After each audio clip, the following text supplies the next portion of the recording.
क्या हो अगर अमेज़न का घना जंगल, जिसे हम दुनिया की सबसे जंगली, सबसे अनछुई जगह मानते हैं, वो असल में एक बगीचा हो? एक ऐसा बगीचा जिसे हज़ारों साल पहले इंसानों ने बनाया था। आज हम एक ऐसे ही गहरे रहस्य से पर्दा उठाने वाले हैं, जो इतिहास के बारे में हमारी पूरी समझ को पलट कर रख सकता है। हाँ, सुनने में ये बात किसी कहानी जैसी लगती है ना?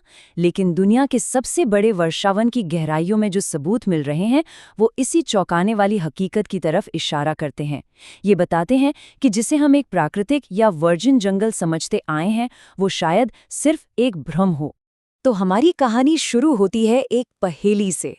एक ऐसा विरोधाभास जो अमेज़न की अपनी ही मिट्टी में सदियों से छिपा हुआ है और इसने वैज्ञानिकों को दशकों से हैरान कर रखा है। अब देखिए, अमेज़न की जो आम मिट्टी होती है वो पीली, एसिडिक और उसमें पोषक तत्व ना के बराबर होते हैं, मतलब खेती के लिए लगभग बंजर। लेकिन फिर इसी बंजर जमीन के बीचों बीच हमें ये गहरी काली मिट्टी के टुकड़े मिलते हैं। इसे टेरा प्रेटा कहते हैं। ये इतनी ज्यादा उपजाऊ है, इतनी जिंदा है कि इसका वहां होना ही नामुमकिन सा लगता है। सदियों तक एक स्पेनिश खोजकर्ता थे, ओरेलाना। उनकी बातों को मजाक माना गया। उन्होंने कहा था कि उन्होंने अमेज़न में बड़े बड़े चमकते शहर देखे हैं जहां लाखों लोग रहते थे। सबने कहा ये झूठ है। अरे भाई, ऐसी बंजर मिट्टी पर इतनी बड़ी सभ्यता कैसे टिक सकती है? लेकिन टेरा प्रेटा की खोज ने सब कुछ बदल दिया। ये इस बात का जीता जागता सबूत था कि ओरेलाना सही थे। तो अगर ये मिट्टी इंसानों की बनाई हुई है, तो आखिर उन्होंने इसे बनाया कैसे? इसका राज क्या है? वैज्ञानिकों ने जब इसकी जांच की तो उन्हें एक ऐसी रेसिपी मिली जो आज की हमारी समझ से बिल्कुल परे है। ये देखिए, ये कोई मामूली खाद नहीं है। ये एक बहुत ही जटिल इंजीनियर्ड चीज है। इसमें एक खास तरह का चारकोल है, जानवरों की हड्डियां हैं, मिट्टी के पुराने बर्तनों के टुकड़े हैं और सबसे जरूरी, माइक्रोब्स यानी सूक्ष्म जीवों का एक ऐसा अनोखा कॉकटेल है जो इसे जिंदा रखता है। ये किसी जैविक मशीन को बनाने जैसा था। इस पूरी रेसिपी का हीरो है बायोचार। सोचिए, ये एक खास तरह से बनाया गया चारकोल है जो पोषक तत्वों के लिए एक चुंबक की तरह काम करता है। अमेज़न में जहां भारी बारिश सब कुछ बहा ले जाती है, वहीं ये बायोचार जरूरी न्यूट्रिएंट्स को पकड़ कर रखता है।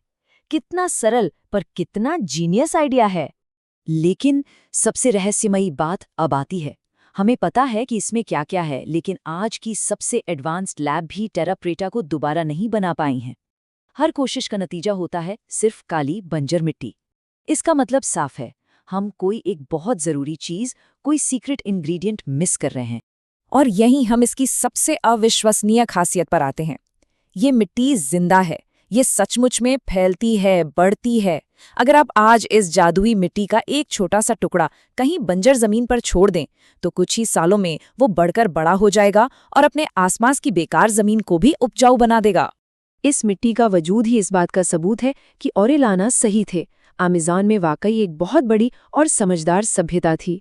पर सवाल ये है कि वो लोग कौन थे और उन्होंने ऐसा कुछ कैसे बना लिया जो आज भी हमारी टेक्नोलॉजी को चैलेंज करता है। और ये कोई छोटा मोटा काम नहीं था।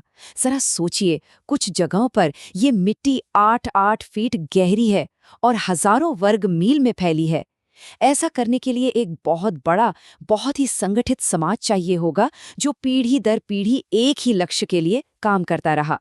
तो फिर सबसे बड़ा सवाल यही उठता है कि इन मास्टर सॉइल इंजीनियर्स का क्या हुआ? वे कहाँ चले गए? जो सबसे मजबूत थ्योरी है वो ये है कि जब यूरोपीय लोग आए तो अपने साथ ऐसी बीमारियां लेकर आए जिनके लिए यहाँ के लोग तैयार नहीं थे।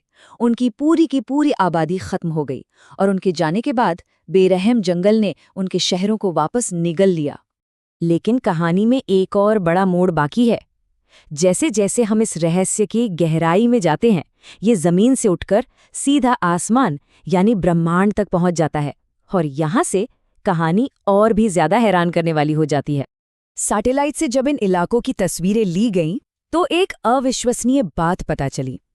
टेरा प्रेटा के ये उपजाऊ जमीन के टुकड़े ऐसे ही बेतरतीब नहीं फैले हुए हैं, बल्कि उन्हें एक खास डिजाइन में, एक ज्यामितीय पैटर्न में बनाया गया है जो पूरे अमेज़न पर फैला है। और ये पैटर्न क्या है, यकीन करना मुश्किल होगा, लेकिन शोधकर्ताओं ने पाया कि इन उपजाऊ जमीनों का लेआउट हमारी अपनी आकाशगंगा मिल्की वे के सितारों के नक्शे से हूबहू मेल खाता है। ऐसा लगता है मानो उन्होंने धरती पर ही पूरे आसमान का एक नक्शा बना दिया हो। और तो और, पास की कुछ प्राचीन गुफाओं में छिपी हुई पेंटिंग्स भी इसी तरफ इशारा करती हैं। उनमें आसमान से उतरते हुए अजीब जीव दिखाए गए हैं, धरती पर आग के गोले गिर रहे हैं, और ये आकाश देवता आग और धुएं की किसी खास प्रक्रिया से इस मिट्टी में जान डाल रहे हैं। तो अब ये साफ है कि टेरा प्रेटा सिर्फ एक पुरानी खोज नहीं है, ये प्राचीन टेक्नोलॉजी का एक जीता जागता सबूत है, एक बायोलॉजिकल मशीन। और हमारे भविष्य के लिए इसके बहुत गहरे मतलब हैं। आज हम किन समस्याओं से जूझ रहे हैं? क्लाइमेट चेंज, खाने की कमी, प्लास्टिक प्रदूषण। जरा सोचिए, हजारों साल पहले अमेज़न के उन लोगों ने इन सभी समस्याओं का हल ढूंढ लिया था। ये मिट्टी सिर्फ मिट्टी नहीं है, ये सस्टेनेबल जीवन का एक जिंदा ब्लूप्रिंट है। और यही इसकी सबसे बड़ी विरासत है। दुनिया के बड़े बड़े पिरामिड हों या आज की ऊंची इमारतें, समय के साथ सब खत्म हो जाते हैं, सब कमजोर पड़ते हैं। लेकिन टेरा प्रेटा इंसान की बनाई एकमात्र ऐसी चीज है जो समय के साथ कमजोर नहीं बल्कि और ज्यादा मजबूत होती जाती है। वो लोग पीछे एक तोहफा छोड़ गए, एक ऐसी जैविक मशीन जो खत्म नहीं बल्कि और फलती फूलती है। टेरा प्रेटा इस बात का सबूत है कि प्राचीन समाजों के पास ऐसा ज्ञान था जिसे हम आज बस समझना शुरू कर रहे हैं।